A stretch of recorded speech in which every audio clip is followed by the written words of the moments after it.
¿Cómo están? Bienvenidos a una nueva edición de En el Círculo. Hoy vamos a platicar de un tema que a todos nos afecta de alguna u otra manera, ya lo va a ver usted. Tiene que ver con el consumo. ¿Cómo está el consumo hoy? ¿Qué nos dice eso sobre la salud de la economía? Digamos, si fuera un indicador como el que utilizan los doctores, ¿qué nos diría sobre el estado del paciente, que es la economía mexicana? Y de eso vamos a estar platicando con la doctora Jimena Valentina Echenique Romero. Ella es profesora de la Facultad de Economía de la UNAM y a quien me da mucho gusto recibir aquí en el Círculo. ¿Qué tal, Jimena? Hola Mario, buenas tardes. Muchas gracias por la invitación. Al contrario, gracias como siempre a ti. Y también saludo con mucho gusto a Jacobo Rodríguez, él es analista financiero. ¿Qué tal, Jacobo? Hola Mario, un placer estar en tu programa. Igualmente, el placer es nuestro, Jacobo. A ver, Jacobo, arrancamos contigo porque yo te hacía la broma antes de que empezáramos nuestro programa, que cómo andabas, que si estabas mejor que el consumo y decías que difícilmente alguien anda peor que el consumo en estos tiempos. A ver, cuéntanos, ¿ante qué estamos en este momento? Sí, mira, hay que decirlo, obviamente el año pasado todo lo que fue el tema del COVID impactó de manera tremenda las actividades económicas y evidentemente el consumo también se vio muy afectado, ¿no? Para darte una fotografía así muy rápida y muy breve de lo que sucedió el año pasado, hay que decir que hasta el mes de noviembre de 2020, que es cuando tenemos datos de INEGI, el consumo privado había caído 11%. Y para darnos una idea de la magnitud que implica esta caída, te puedo decir que no hay una caída tan acelerada desde que se tienen datos de INEGI. Para darte una idea, la caída anterior para un mismo periodo fue en el 2009, en la crisis financiera del 2008-2009, donde este indicador cayó alrededor de un 7%. ¿Y ahora Entonces, cuánto cayó? ahora caímos 11%, Vaya. ¿no? La caída todavía fue más fuerte. Y para darnos otra idea, en 1995, muchos todavía nos acordamos de aquella crisis, la caída no fue tan profunda. En aquel año fue del 4.7. Entonces, con estas dos referencias de crisis anteriores que hemos tenido en nuestro país, pues sí podemos darnos una idea muy clara de que la caída que presenciamos en este 2020 ha sido de las más De importantes acuerdo. en la historia. Oye, Jimena, tú también hacías un poco de arqueología del consumo, de cómo se ha comportado en décadas pasadas y también concluyes que esta es la peor de la que tengamos registro. Bueno, no, de acuerdo con los datos del Banco Mundial, hace un análisis y tenemos una caída fuerte en 83 y en Ajá. 95. En términos de gasto de consumo final de los hogares, por ejemplo, en 83 fue de menos 5.36, en 95 fue de 5.88 y ahorita que estaba escuchando a Jacobo sobre el 7%, pues el gasto de consumo final de los hogares por crecimiento per cápita en el 83 fue de 7.51 y en el 95 7.43. Entonces, si nos damos cuenta, son 83 y 95 el año posterior a las grandes crisis, ¿no? Entonces, lo que vemos es un impacto similar a estas crisis Y que este vemos, año, Jimena, exacto, en procesos anteriores. La variación que registra el INEGI en esto que está haciendo la nota nacional a través del indicador mensual de consumo privado, menciona que es del 6.6% la variación respecto al mes del año del 2019 al que está registrado en el 2020, ¿no? Que lo realizan de noviembre a noviembre. ok. Entonces, ahí dice son 6.6% y el nacional es el que dice que es 7.3%. ¿Cuál será la Aquí diferencia? ¿Qué reflejan distinto?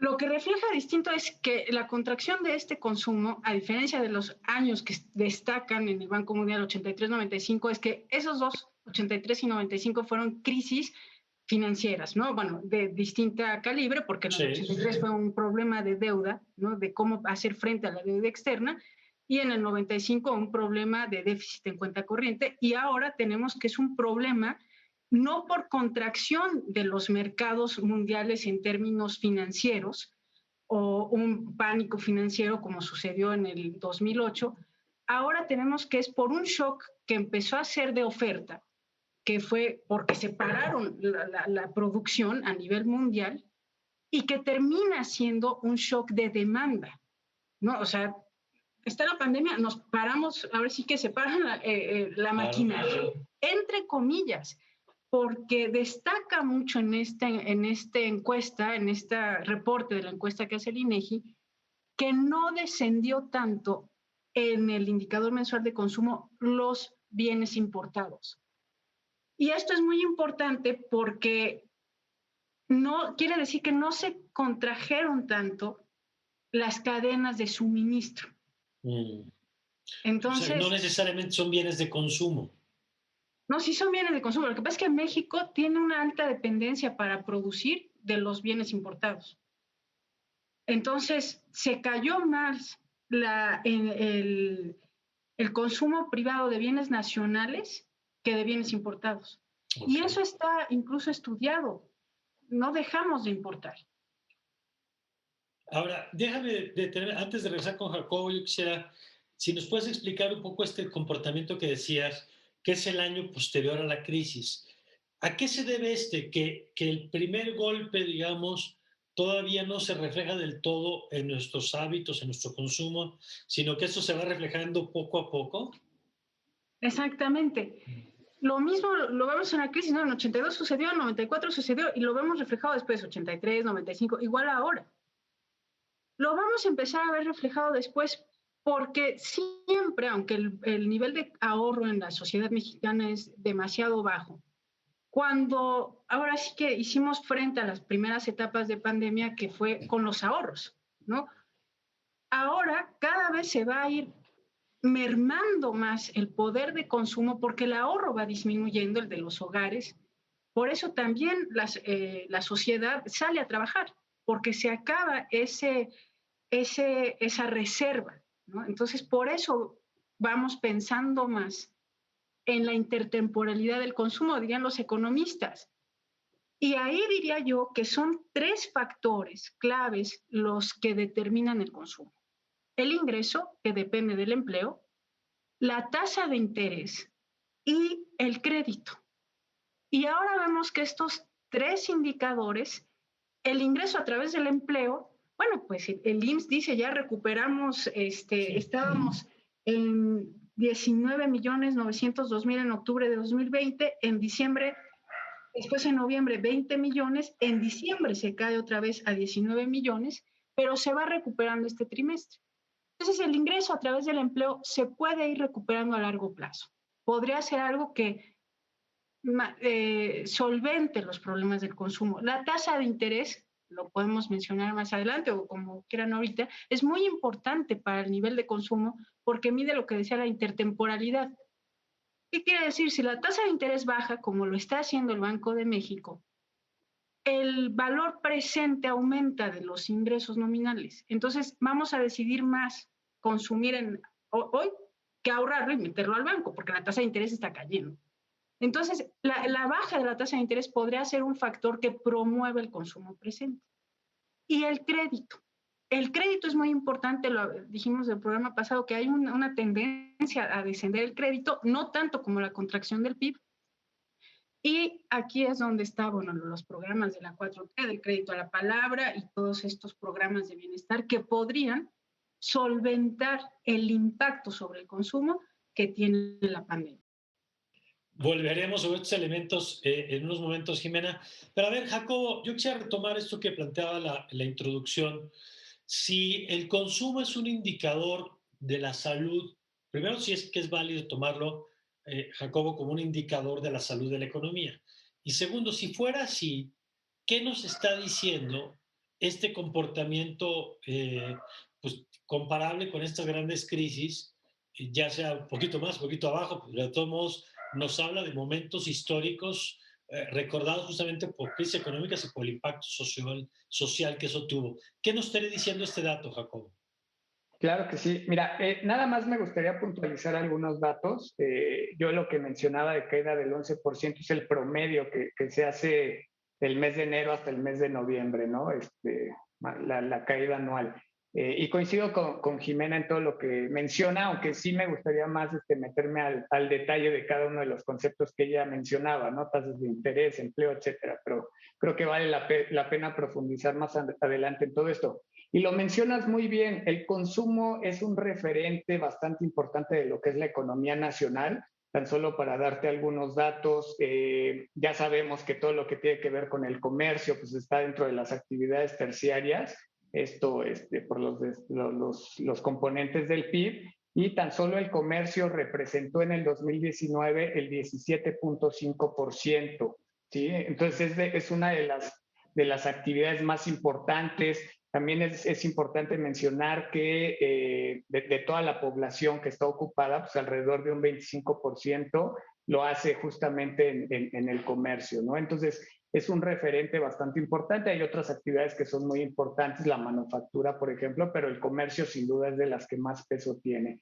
Y también Jimena lo dice bastante bien, porque hay que segmentar muy bien en qué tipo de consumo, ¿no? Aquí, pues digo, me voy a los datos que sacó la ANTAD de todo 2020 y Es la sin duda Asociación Nacional de Tiendas Departamentales, ¿verdad? O sea, es el correcto. súper y sobre todo el súper, digamos, que es como el reflejo más claro, ¿no? Exactamente, hace una división que es importante, autoservicios y departamentales, y ahí queda muy claro cómo se comportó el consumo durante el año pasado, ¿no? Mientras que todo lo que tiene que ver con autoservicios, consumo básico, alimentos, medicinas, etcétera, presentó un crecimiento del 5.4%, esto ventas mismas tiendas, ¿no? Incluso es importante destacar que fue un crecimiento, mientras que las departamentales tuvieron un desplome del 15%. Entonces, ¿qué es lo que hizo la gente? Pues evidentemente destinó todos sus recursos al consumo básico y se olvidó de todo lo que tenía que ver con aquellos productos que no son necesarios, que son de largo plazo, todo lo que tiene que ver con electrodomésticos, televisiones, incluso autos, etcétera, etcétera, ¿no? Dejaron de lado todo ese tipo de consumo. Entonces, muy importante. Esta tendencia yo creo que la vamos a seguir viendo, pero si quieres más adelante platicamos ya de las perspectivas. Sí, ya platicaremos de eso, pero a ver, Jimena, yo quisiera preguntarte algo porque lo que ustedes nos están explicando es que el consumo refleja pues decisiones de los propios consumidores, ¿no? De en qué gasto ahora, en qué no gasto ahora, si tengo flujo en este momento o no. ¿Hasta dónde, por ejemplo, esta caída del consumo es también, Jimena, una lectura del consumidor sobre el futuro? Es decir, pensando en que no todo el consumo es el mismo, ahorita decía Jacobo, no es lo mismo la tienda departamental que la tienda de autoservicio. ¿Qué tanto el consumo se ha caído más en bienes de mediano y largo plazos o en bienes de corto plazo que pues tiene que ver a veces con la economía del día a día? Claro. Esto que comentas, Mario, es muy importante porque estábamos comentando la intertemporalidad del consumo, ¿no? Obviamente, lo que se está reflejando en el comportamiento es la perspectiva sobre el futuro, pero la perspectiva del ingreso, ¿no? O sea, y tiene que ver con el crecimiento de la economía. Hay los pronósticos más negativos, ¿no? Que esto se va a recuperar hasta el segundo trimestre del 2022, y los pronósticos más positivos, incluso de algunas calificadoras, que bueno, estiman que este año podríamos crecer hasta del 2% a lo mejor, ¿no? Entonces, claro que tiene que ver con la perspectiva de ingresos futuros, porque es lo que llamamos en economía los ingresos disponibles, ¿no? O sea, ¿cuánto tengo de cada peso, la propensión marginal al consumo? De cada peso, ¿cuánto deciden los hogares dedicarlo a bienes y servicios? Y como dice Jacobo, ¿no? O sea, lo que encontramos es que hay una contracción de los bienes de largo plazo, pero no en todos los deciles. Si lo midiera está en ese trabajo la encuesta nacional de ingreso y gasto de los hogares, pues nos daríamos cuenta que hay un sector de la población que está incrementando su consumo de bienes tecnológicos, por ejemplo, ¿no? Y un sector de más bajos ingresos que dedica su consumo a la supervivencia. Entonces, esta estructura del gasto depende del decil de la población del que estemos hablando, ¿no? Claro, tienen comportamientos diferenciados, Jacobo. Sí, mira, para complementar lo que dice Jimena, yo creo que el indicador más importante que refleja justamente esas expectativas es la confianza del consumidor. Para darte el último dato, este se ubicó todavía el del mes de enero en 39 unidades. ¿Sí? Hemos visto una recuperación, sobre todo lo que fue la segunda mitad del año pasado, pero todavía nos mantenemos muy lejos de lo que veíamos en 2008-2019, donde este indicador, la confianza del consumidor, se llegó a ubicar por encima de las 40 unidades, que eran máximos históricos, ¿no? Este indicador alcanzó esos máximos pues por todos estos programas de inyección de liquidez que trajo el nuevo gobierno, o sea, literalmente dar dinero a ciertas poblaciones. Pero bueno, aquí dentro de este indicador vienen también algunos componentes que nos dejan muy en claro justamente estas expectativas. Para darte un dato, la situación o cómo se percibe la situación de los hogares para los próximos 12 meses es el indicador que está más en niveles más altos, está por encima de las 50 unidades. Eso O sea, quiere ese decir refleja el optimismo. optimismo. Sí, por un lado optimismo, pero yo creo que también nos están reflejando que las personas están pensando que lo peor ya pasó, ¿no? O sea, eso no quiere decir que estemos bien. O sea, simplemente está diciendo que, oye, hace 12 meses estuvimos de la fregada, pero pues de aquí para adelante ya no se puede estar peor, ¿no? Pero Y también... eso, después, Jacobo, perdón, eso es consistente porque entiendo que algunos de los indicadores es la compra de ciertos bienes, ¿no? Lavadoras, que tienen que ver con que no son necesariamente del gasto del momento, sino que pues, productos que usualmente uno compra mensualidades. ¿Es consistente ese optimismo, digamos, que nos acabas de contar con el de la compra de bienes duraderos? Sí, sí es consistente. Es consistente porque de alguna manera, digamos que los ingresos sí se vieron afectados en 2020, sobre todo la primera mitad del año, pero ya estamos viendo también una recuperación en el empleo, algo que mencionaba Jimena, que va sumamente relacionado lo que es el empleo con los ingresos de los hogares, ¿no? Pero antes de pasarme a ese tema, me gustaría también darte que el componente más bajo del indicador de confianza al consumidor es justamente la posibilidad o la propensión de los hogares a comprar estos bienes duraderos, lavadoras, automóviles, etcétera, etcétera. La gente ahorita no quiere comprar eso, quiere enfocarse en las necesidades más básicas y ya conforme se vaya recuperando la economía o los ingresos, pues ahí vamos bien. De acuerdo. Bueno, vamos a hacer una pausa y regresando vamos a revisar con más detalle varios elementos. Esto del crédito, de la tasa de interés que apuntaba Jimena, si esta idea de que bajan las tasas de interés, entonces pues no te conviene tener tu dinero en el banco porque ya paga hoy la mitad de lo que pagabas un año y si le quitas la inflación, pues sales casi tablas. ¿Qué implica eso para el consumo? ¿Está funcionando? ¿No está funcionando? El tema del crédito, tanto de la banca como del gasto público en ese sentido, ¿está teniendo algún tipo de impacto? De eso platicamos, si les parece, regresando a este corte.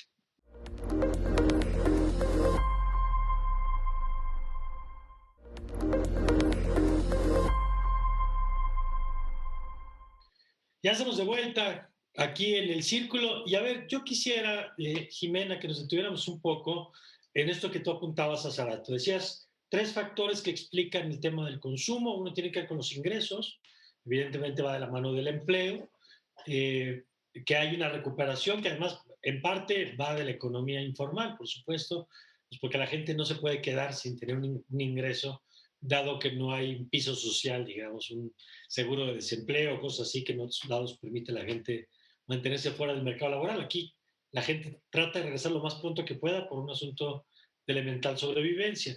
Y luego tú pones el tema de la tasa de interés y en efecto, este año ya tuvimos la primera rebaja del Banco de México de su tasa al 4%, y yo entiendo que la idea es que eso activa la economía cuando, como tú decías, te conviene más gastarlo, mover tu dinero, que tenerlo ahí esperando la tasa de interés que es baja.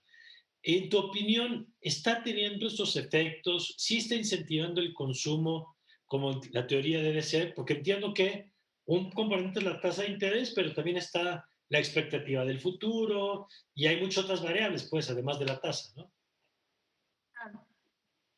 Bueno, esta medida que toma el Banco de México de reducir la tasa de interés, habríamos de recordar que lo ha venido también, ha sido una tendencia decreciente desde el año pasado, ¿no? La tasa de interés, porque Estados Unidos ha seguido esta política de casi, bueno, en términos reales ha llegado a tasas negativas, ¿no? Después del 2008. Entonces, el que Estados Unidos descienda su tasa de interés nos da un margen de acción para que el gobierno federal, para el Banco de México también reduzca la tasa de interés con esta expectativa de incentivar no nada más el consumo, también es el crédito a la inversión productiva. Y esto tiene que ver con lo que ya se ha hecho un consenso hasta de los organismos internacionales, el Banco Interamericano de Desarrollo, en cada informe comenta que la forma de crecer de una economía es a través de la inversión en infraestructura.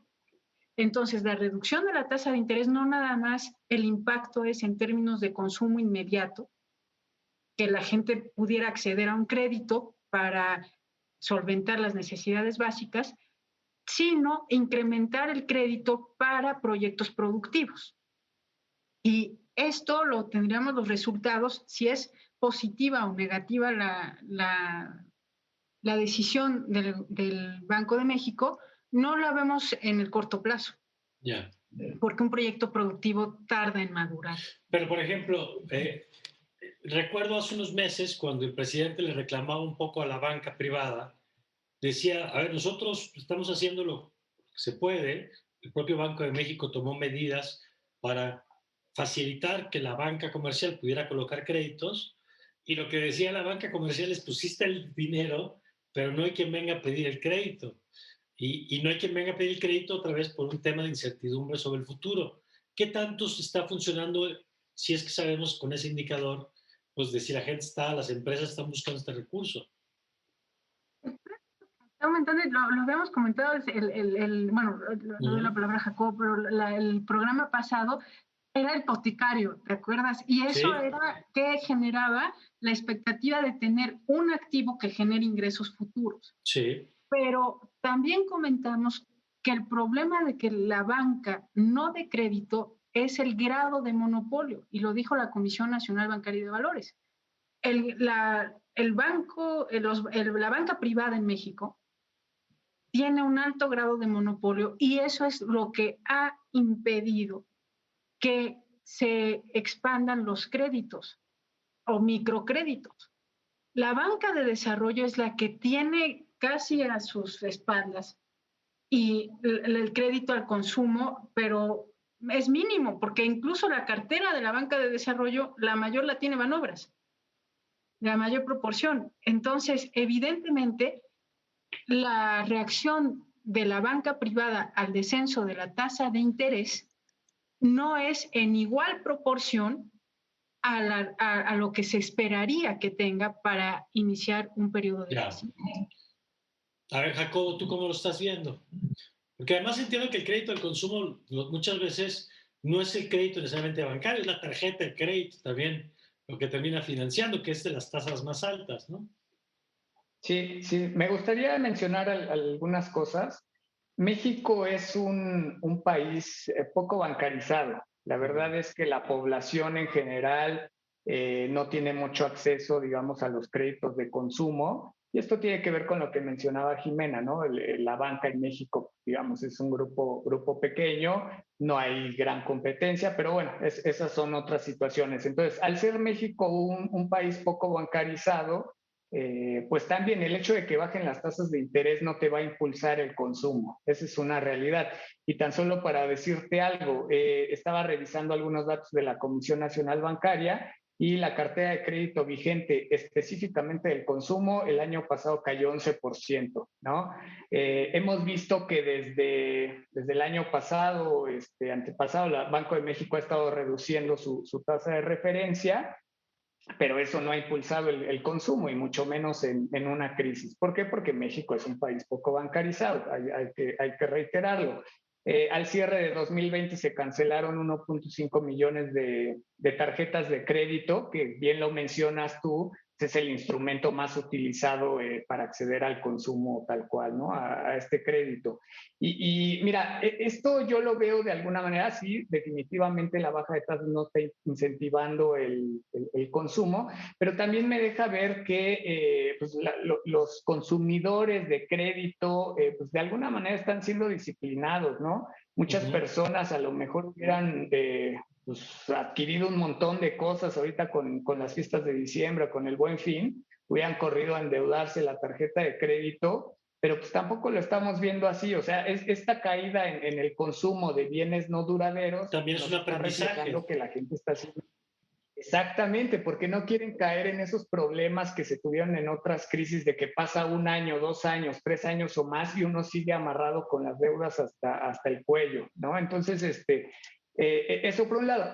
Y me llama mucho la atención que Jimena sacó a colación el hecho de que las tasas de interés benefician más a lo que es la inversión productiva. Y es que esa es la realidad. O sea, ya te lo mencionaba, los recortes en las tasas no impulsan mucho el consumo, pero deberían de ir enfocadas justamente a que los créditos a las empresas, a los corporativos, se incrementen, se aceleren, pero tampoco estamos viendo que eso esté sucediendo en la actualidad, ¿no? Y esto tiene que ver también con la expectativa de que la recuperación económica en México se va a dar de manera mucho más lenta de lo que pudiera darse en otros países, incluso emergentes, con características similares a México. Claro, pienso este asunto de, a ver, si yo me voy a endeudar para ampliar mis capacidades, del tipo que sean, pues lo hago bajo la expectativa de que el mercado va a haber una demanda que vale la pena invertir.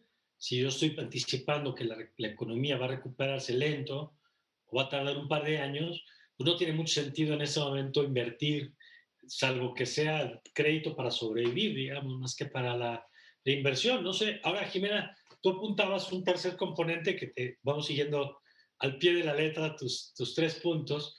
Ya hablamos del tema del ingreso, hablábamos el tema ahora de la tasa de interés y decías tú el crédito. Y yo quisiera preguntarles sobre esta parte de la política pública que se usó, que a mí me da la impresión, por lo que alcancé a ver, por los testimonios, pues que era en realidad poco monto, pocos créditos, como para que tuviera un efecto realmente en alguno de los dos sentidos, o de activar la economía, que era un poco el discurso del presidente, decía, le damos dinero a la gente, por ejemplo, anticipar la pensión a los adultos mayores, entonces eso aumenta el consumo, o mitigar los efectos de la crisis en términos de pérdida de ingresos.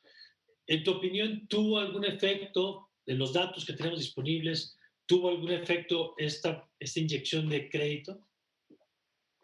Muy interesante lo que planteas porque en economía tenemos una metodología para hacer ciclos, ¿no? Y entonces el ciclo financiero se mide por el crédito al sector privado, ¿no? Para el consumo, y resulta que haciendo las estimaciones, la pandemia nos encontró en una fase descendente del ciclo financiero en México. Es decir, ya teníamos una tendencia de decrecer el volumen del crédito.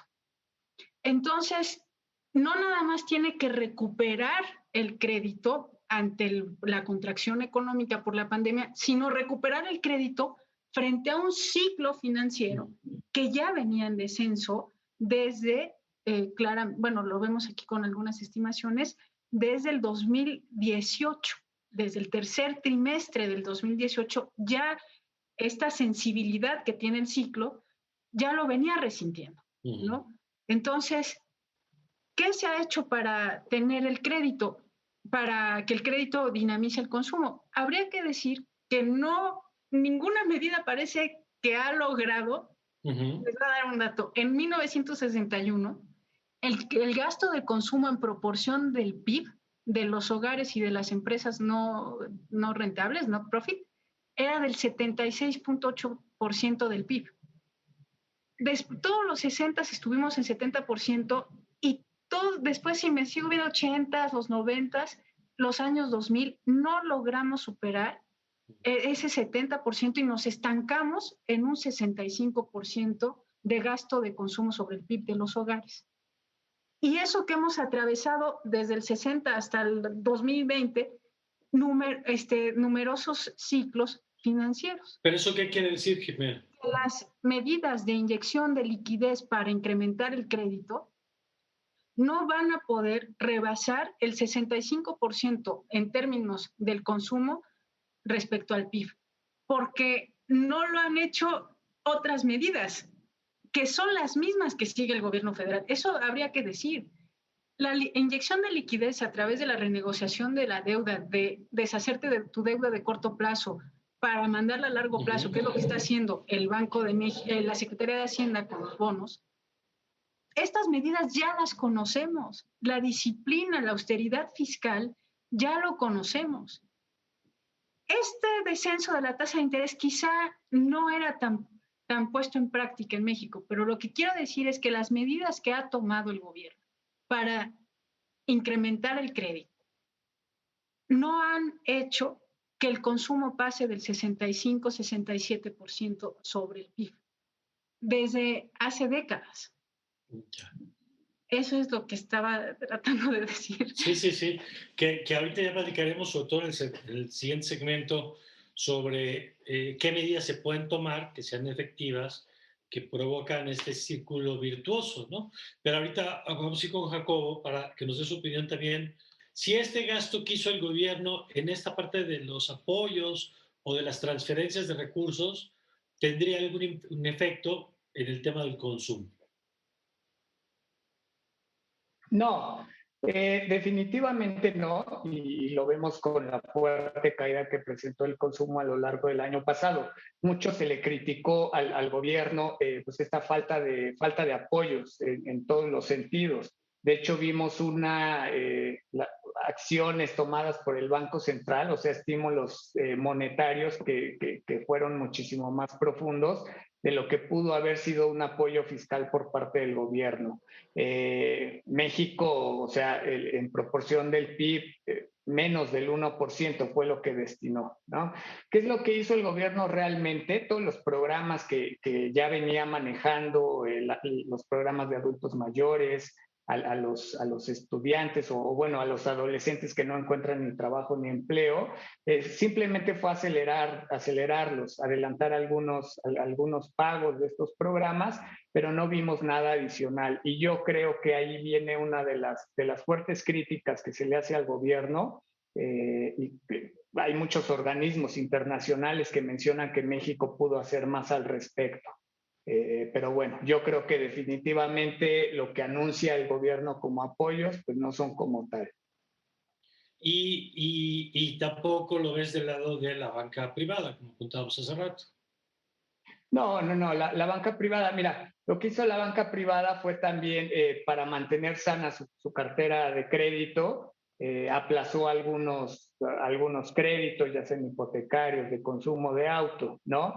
Pero digamos que ya al cierre del 2020, inicios de 2021, pues íbamos a ver un incremento de la cartera vencida, justamente por todos esos rezagos que se tuvieron, ¿no? Pero como tal, un apoyo, no sé, que la gente dejara de pagar o alguna situación por el estilo, no lo vimos en nuestro país. Ya.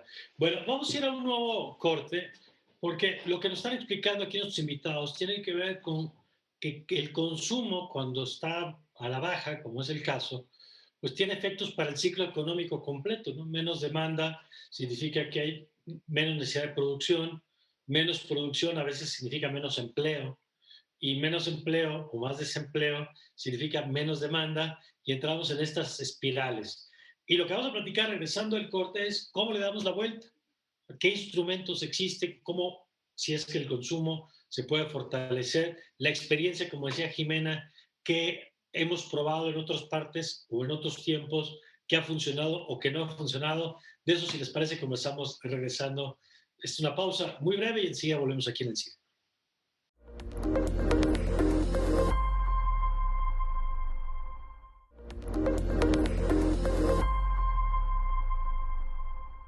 Bueno, ya estamos de vuelta y Jimena, nos quedamos con la idea, antes de irnos a la pausa, de cómo reactivar el consumo, en el entendido de que el consumo, junto con otros elementos como el gasto público, la inversión privada, las exportaciones, todo eso son palancas del crecimiento de la economía, pero el consumo es una de las variables importantes. ¿Qué podríamos o tendríamos que estar haciendo, en tu opinión, para tratar de reactivar la economía en este momento? Bueno, el primer indicador yo estaría en el empleo.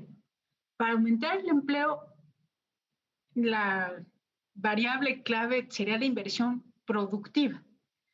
Y hay que tener mucho cuidado con esto porque cuando mencionábamos hace un momento que había una diferencia entre el ciclo financiero y el ciclo económico, y eso es muy importante.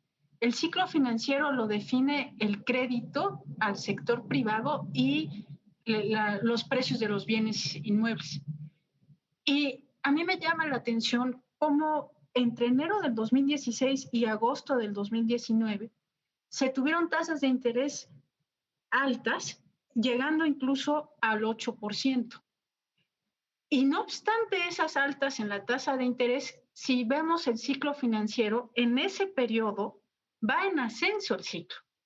Quiere decir que las expectativas para la inversión productiva, aunque tenga un alto costo de capital, la tasa de retorno la esperan que sea mayor, porque por eso deciden enfrentar ese costo de capital tan alto y hay expectativas de crecimiento aún con tasas de interés alto, porque el ciclo económico va hacia la alza De entre el acuerdo. 16.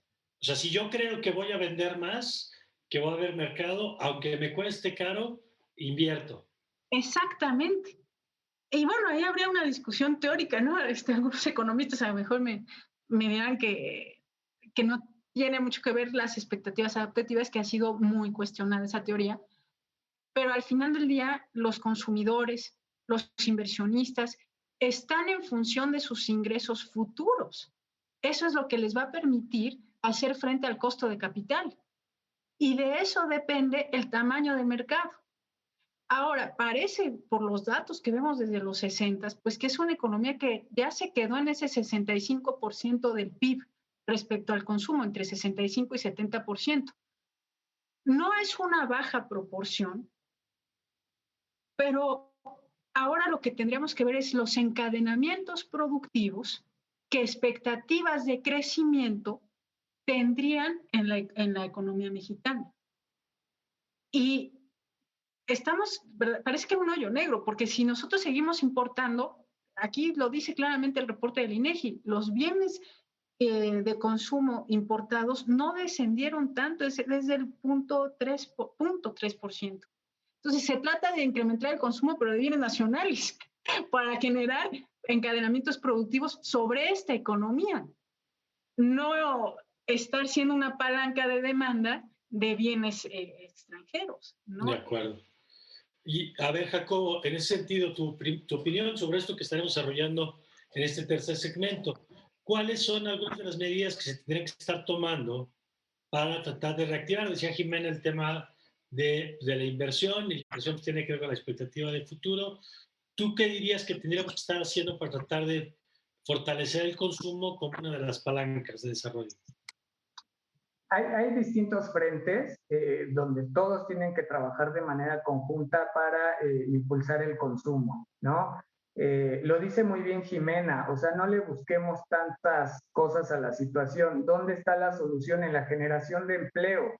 Y lo dice muy bien, si tú tienes las expectativas de que tus ingresos van a ser constantes en el futuro, de que incluso pudieras incrementar tus ingresos, tú vas a tener propensión a gastar más, ¿no? Entonces, por eso va muy relacionado lo que tiene que ver con la generación de empleo al propio consumo, ¿sí? Y te hablaba de que se debe de trabajar en distintos frentes. Primero voy a hablar de la parte del gobierno. Hay que ser muy puntuales y decir que el gobierno no aplicó medidas contracíclicas para combatir esta crisis. Ellos tienen su forma de pensar, yo creo que es incorrecta, pero bueno, no lo hicieron y todo apunta a que no lo van a hacer, ¿no? Pero lo que sí deberían de hacer, y hay que decirlo, o sea, el gobierno por sí solo no puede generar tantos empleos, pero lo que sí puede hacer es generar un ambiente de confianza para los inversionistas para que estén dispuestos a traer los capitales aquí a México y justamente esto dispare la generación de empleos y como tal el ingreso de las personas, ¿no? ¿Qué es lo que tiene que hacer la iniciativa privada? Pues lo mismo, digamos que ahorita ante este tema de crisis que se está viviendo, pues aguantar más los empleos, de alguna manera no correr al personal. Digo, sé que suena difícil, hay muchas empresas que están quebrando hoy en día, pero pues también los propios empresarios deben de poner de su parte pues para tratar de evitar los despidos, ¿no? Y nosotros como consumidores creo que al final del día lo que nos corresponde es seguir siendo disciplinados. Tampoco nos van a obligar a salir a consumir cuando estamos viendo que la situación viene difícil todavía a futuro, ¿no? Jimena lo mencionaba muy bien, todo es con base en las expectativas de ingreso que los consumidores van a tener a futuro. Y nada más para darte un dato así muy puntual, la ANTAD estima que las ventas mismas tiendas para el 2021 crezcan 4,1%. Este es un crecimiento realmente bajo. Entonces, todavía vamos a estar muy lejos de presenciar una recuperación dinámica y sostenida en el largo plazo. Y sí es una realidad que pues, estamos viviendo una crisis mundial que afectó a todos los países del mundo, pero también hay muchas condiciones internas que están generando que la recuperación vaya a ser muy lenta aquí en México. Déjame, Jimena, retomar como los temas que planteaba ahora Jacobo. Primero, el papel del gobierno y las políticas públicas en el sentido de reactivar el consumo. Tú decías el tema de la inversión, Jacobo decía el tema del empleo. ¿Tú qué dirías que le toca al gobierno en este contexto? Bueno, sin duda, un elemento clave que menciona Jacobo es importantísimo, ¿no? La discusión de las famosas políticas contracíclicas y el papel del Estado. Y bueno, cada vez leemos más que cuando fue el New Deal, no todo lo que se generó para recuperar el empleo, pero también hay que decir que estamos siendo herederos de lo que, eso fue lo que nos enseñaron, que el Estado no debía de intervenir. Y obviamente ahora vemos la necesidad de que intervenga, pero en un contexto diferente a lo que fue el Estado benefactor. Quien esté aludiendo a un Estado benefactor está olvidando que ese se llamó el corolario político-administrativo del Fordismo. Es decir, estaba un Estado ideado para un desarrollo productivo, que era la producción en masa. El Estado de ahora no puede ser igual, porque está en otro escenario que es la globalización. Por lo tanto, políticas contracíclicas que se llaman a incrementar el gasto, reducir los impuestos para que se genere una demanda y la demanda genere ingreso, ante una globalización que responde a los mercados financieros internacionales, está limitado. Llámese quien esté en el gobierno, yo creo que es independiente. Las políticas entonces que ahora le corresponde tener al Estado, porque está en un ciclo de globalización financiera, es mantener las calificaciones para inversión en México, y las calificadoras exigen disciplina fiscal, porque si pasamos el nivel de déficit que las calificadoras nos permiten, se va la inversión. Eso es algo cierto. Entendiendo eso, también el otro día platicaba con Manuel Sánchez, que fuera subgobernador de Banco de México, y él decía, ni los más ortodoxos dirían que en un contexto de estos hay que ser tan estrictos con la disciplina fiscal, porque el que tú no intervengas, pues hace justamente que las caídas sean más pronunciadas y que las recuperaciones más lentas, y eso lo leen también de alguna manera los mercados, ¿no? O sea, entiendo que es un poco el asunto de qué tanto puedes romper temas como de deuda sin que se te pase la mano, porque entonces pierdes confianza de los mercados financieros, pero por otro lado, qué tanto puedes no hacer mucho o no hacer nada cuando estás teniendo una crisis de demanda, como tú explicabas al principio, en donde si tú no intervienes, pues la caída es más pronunciada, con los datos que daba Coneval hace poco, por ejemplo, ¿no? Entonces, Entonces, nadie está en contra de una política contracíclica. Creo que ya es consenso, como bien dices, Mario, desde los más ortodoxos hasta los más heterodoxos. Es increíble cómo nos hemos puesto de acuerdo los economistas en algo, ¿no? Que es que el Estado intervenga. Lo que creo que no vamos a estar de acuerdo es en qué grado deben intervenir. Claro. Ahí es donde creo que está el debate, ¿no?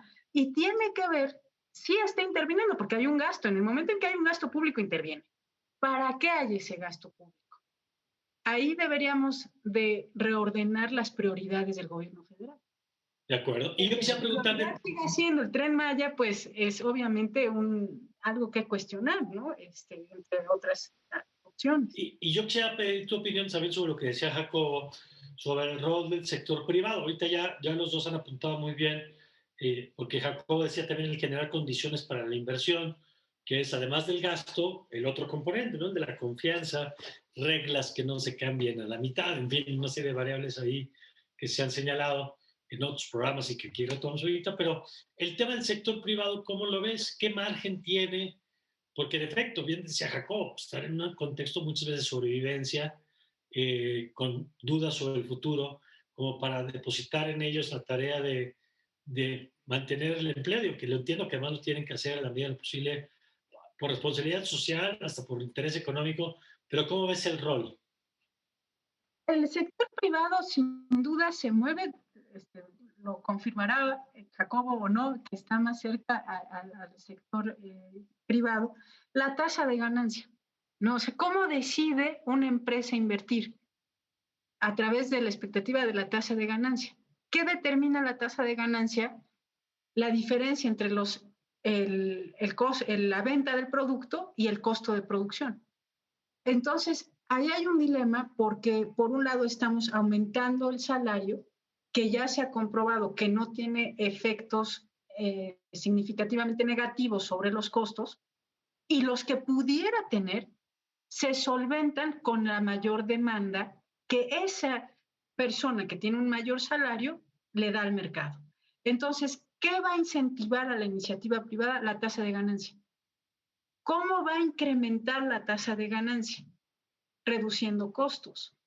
Y ahora enfrenta un nuevo escenario, que son costos diferentes, ¿no? Porque ahora sus cadenas, si no tienen un elemento de tecnología amplia, era lo que decían ayer, ¿no?